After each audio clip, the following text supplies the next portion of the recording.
อืมติดกันขโมยเรียบร้อยนะตัวนี้ปักตรงรุ่นตัวนี้ติดตั้งสำเร็จละเดิน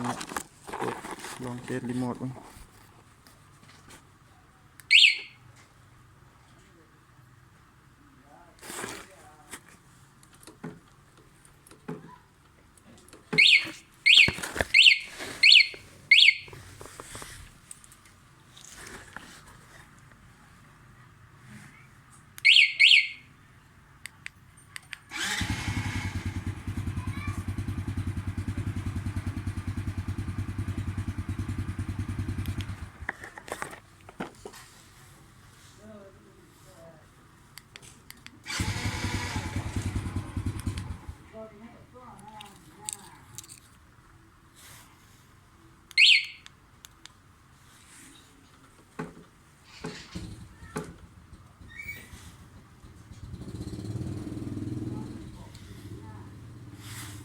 สนใจสภาพเลยเนาะ